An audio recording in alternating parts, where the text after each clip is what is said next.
J'espère que vous allez bien, j'espère que vous vous portez bien. Hier, je dis bien hier, des images ont circulé massivement sur les réseaux sociaux en Algérie, des images qui ont provoqué un énorme buzz et des commentaires, les images elles-mêmes, les commentaires sur ces images elles-mêmes, le partage de ces images, la mise en scène de ces images, le sens, le dessous de cette mise en scène témoignent et illustrent le déclin politique et culturel de notre chère et malheureuse Algérie qui entre de mauvaises mains et qui souffre à la fois de la médiocrité de ses dirigeants et de la naïveté et de la médiocrité, je dirais, de sa population. Faut le dire, vous savez, Algérie Park, nous avons la tradition, nous avons des principes, nous avons des lignes de conduite. Et on s'est toujours dit qu'on ne s'intéresse pas aux fausses polémiques. On s'intéresse toujours aux sujets, aux questions fondamentales, aux problématiques majeures, stratégiques, qui engagent l'avenir de l'Algérie, de nos compatriotes, de la population de notre pays, et des problématiques qui touchent aux enjeux des secteurs régaliens, c'est-à-dire la situation économique et financière. Et quand on parle de certains hauts responsables du pays, on ne s'intéresse pas aux petits pions. On enquête sur les gros, les vrais hauts responsables, sur le roi, sur la reine, sur les cavaliers, on ne s'intéresse pas aux pions sur les échiquiers. Pour moi, les Weli sont des pions. Même si le Weli en Algérie a les prérogatives de président de la République, mais avec le système actuel, à l'époque du régime de Bouteflika, il y avait des Weli, qui avaient des personnalités, qui avaient du charisme, qui avaient une marge de manœuvre, qui pouvaient, à travers leurs prérogatives, s'illustrer sur le terrain par une vision stratégique, par un dynamisme local, qui pratique une politique avec une vision, avec des objectifs pour améliorer le niveau de vie de la population et améliorer les infrastructures de leur wilaya. Mais aujourd'hui, le régime actuel, où il n'y a pas de place pour les Wali, il n'y a pas de place pour les Wali, tout est occupé par le président de la République, par l'institution militaire et ses généraux et son chef d'état-major. Le champ politique, il est entièrement dominé par les figures centrales du pouvoir, qui sont le président de la République, le chef d'état-major de l'armée, les responsables des services secrets, les responsables des principales directions de l'armée, les responsables des services de sécurité et quelques ministres du gouvernement. Un Wali ne pèse rien en ce moment en Algérie. Il a du mal même à exister. Il a même du mal à émerger. Il a du mal à se faire entendre. Il y a quelques exceptions. Quelques exceptions qui confirment la règle. Malheureusement, cette règle, elle est générale. Aujourd'hui, pour être audible en Algérie, il faut être proche du président, proche du chef d'état-major. Même le premier ministre, le premier ministre, il est fantomatique. Parce qu'il n'a pas vraiment de pouvoir, il n'a pas d'aura et il n'a pas d'influence. Puisque le champ politique, les prises de décision sont dominées que par les chefs du pouvoir. Hier, il y avait des images à Mostaganem. Comme par hasard, j'aime pas parler des Wali, mais hier, j'étais forcé de m'intéresser à un Wali. À Mostaganem, le buzz a été provoqué hier toute la journée, jusqu'à après le ftour, jusqu'au soir, etc.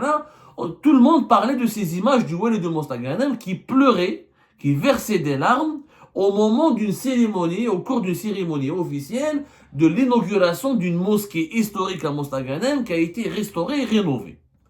Voilà les images du Wali qui s'appelle Ahmed Boudouh.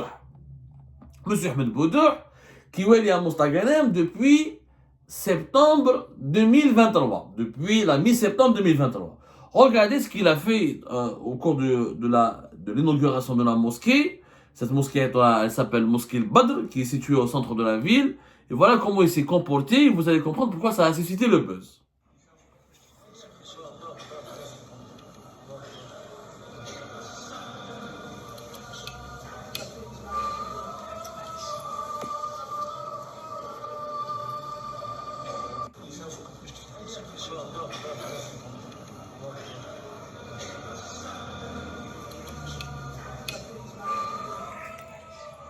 Un Wali qui pleure. Un Wali qui est en train de pleurer parce qu'il est en train d'inaugurer une mosquée. Mais il pleure sérieusement. Il n'a pas quelques larmes, il n'a pas laissé quelques larmes lui échapper. Il pleure à chaudes larmes. C'est-à-dire il pleure énormément. Il s'est effondré. devant les caméras des télévisions. Et c'est échange, il a pleuré abondamment, à chaudes larmes, comme dit l'expression. Et ces images ont circulé. Et vous connaissez le sentiment de religiosité, le conservatisme religieux de la société algérienne. Beaucoup ont été touchés. Ah, Delil, Azamat Allah, Azamat al-Masjid, le Masjid, Maison Sacrée, il a été touché par la bénédiction de Dieu, il a été touché par la spiritualité du lieu. Une affaire, beaucoup d'Algériens et d'Algériens ont tombé dans le piège. Vous allez savoir pourquoi c'est un piège, vous allez comprendre pourquoi. Ils ont apprécié ce geste, ou je ne sais pas, ils ont été touchés, ils ont trouvé ça, c'est touchant. Un haut responsable, un Oueli, c'est pas un haut responsable, mais bon, pour le simple mortel, c'est un haut responsable, qui pleure parce que, voilà, parce qu'il est touché. Je ne sais pas pourquoi il a pleuré, d'ailleurs, personne ne l'explique. Lui-même ne l'explique. Bon, c'est une mosquée historique, etc., effectivement. Là, elle date du 18e, du 17e siècle. Elle connaissait un certain état de délabrement. Et elle a été ensuite, elle a été restaurée le plus normalement du monde. Et c'est tant mieux, et c'est tant mieux. Elle s'appelle la mosquée Badr. C'est la mosquée Badr à Mostaganem. Vous pouvez demander Jma'at Mostaganem. Elle a été inaugurée le 17e jour du Ramadan parce qu'elle coïncide avec la date historique de la bataille de Badr. Voilà, dans l'histoire de la conquête musulmane, dans l'histoire du développement, de l'avènement de l'islam, dans l'histoire de l'islam tout court. Voilà. Donc, c'est une mosquée qui remonte à 1847 et qui a une architecture d'inspiration romaine. Elle a une très belle architecture, effectivement. Donc, elle a été inaugurée hier, comme prévu, le 17 mars, qui coïncide avec le 17e jour du Ramadan. C'est l'anniversaire de la bataille Badr, un des plus grands triomphes des musulmans dans l'histoire islamique. Mais pourquoi il pleure, M. Boudouh? En réalité, M. Boudouh est un comédien. Le Wali de Mostaganem est un sacré numéro, est un sacré comédien. Il a voulu provoquer le buzz, il a suscité le buzz, il a cherché à attirer les caméras, il a organisé cette mise en scène, il a organisé, comment dirais-je, cette explosion d'émotivité et d'émotion, dont le but est effectivement de susciter le buzz et de s'attirer l'attention du public.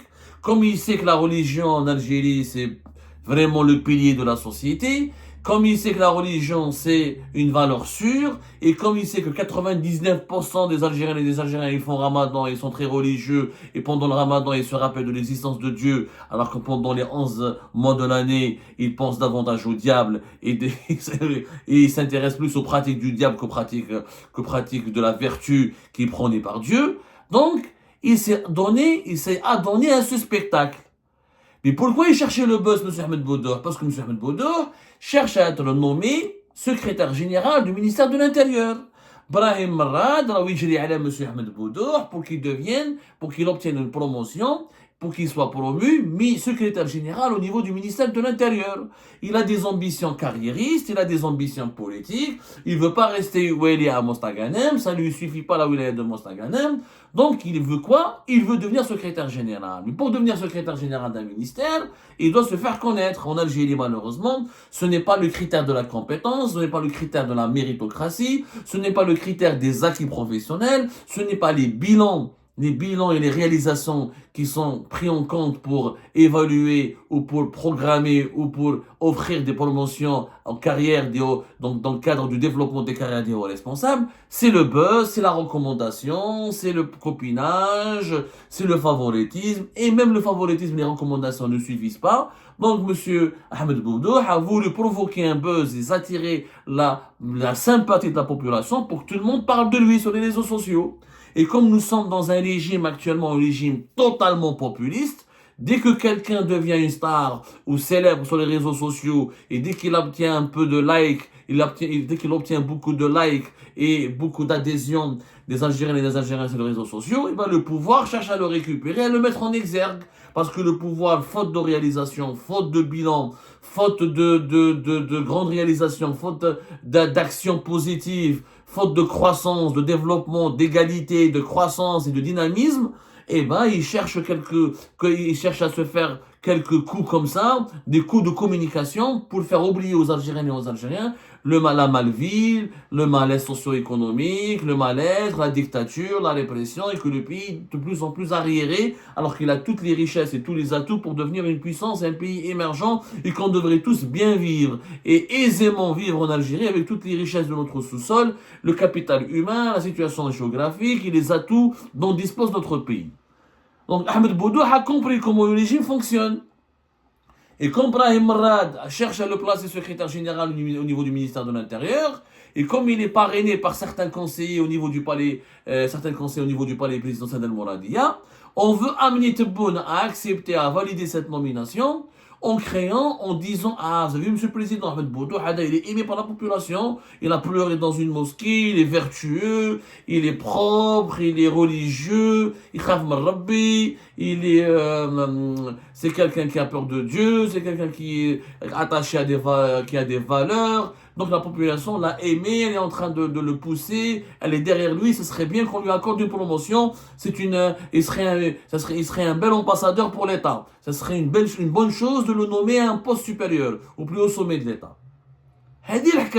Sauf que M. Boudou n'a rien à voir avec la vertu. C'est un corrompu notoire. M. Boudou est un incompétent notoire. Il n'a aucune carrière positive dont il peut se prévaloir pour être nommé secrétaire général au niveau du ministère de l'Intérieur. Il a été chef de service au niveau de la wilaya de Djidjen. Ensuite, il était directeur d'administration locale dans la wilaya de Blida, El-Wadi Boumerdes. Ensuite, il a été nommé wali délégué à Rouiba, ensuite wali à Saïda en 2022. Il n'a qu'une seule expérience de wali, Saïda en 2022 et Mostaganem en 2023. Auparavant, c'était un petit directeur dans les daïras et dans les wilayas. Directeur central, ni plus ni moins. Wali délégué fait Rouiba. Bon, Rouiba c'est important, c'est Alger, à la zone industrielle. On va dire avec Rouiba. Son expérience se limite à Rouiba, Saïda et Mostaganem. Comme il n'a rien à faire valoir, comme il n'a pas de parcours brillant, comme il n'a rien fait de particulier, ni à Saïda, ni à Mostaganem, parce que, voilà, inaugurer une mosquée, c'est pas extraordinaire. T'as un qui pleurer. Si je lance une usine de voitures électriques, une usine de smartphones, si je fabrique un missile, si j'arrive à guérir quelqu'un d'une maladie très rare dans un hôpital de ma wilaya, si j'arrive à fabriquer un médicament extrêmement précieux, si j'arrive à faire émerger des génies, ou là, etc., si je sauve la vie à des affamés, ou là, à des personnes nécessiteuses. Oui, ça mériterait de l'émotion.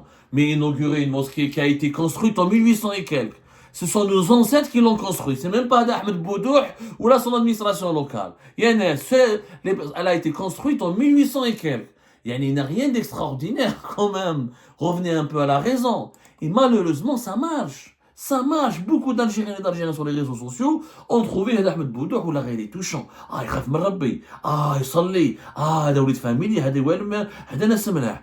Vous regardez le niveau bas à la fois de nos dirigeants qui ils organisent des mises en scène, ils manipulent les émotions de la population en faisant du buzz ridicule, insensé. Pleurer dans une mosquée, ça n'a aucun sens. Ça n'a aucun sens. On pleure pas en pleine prière.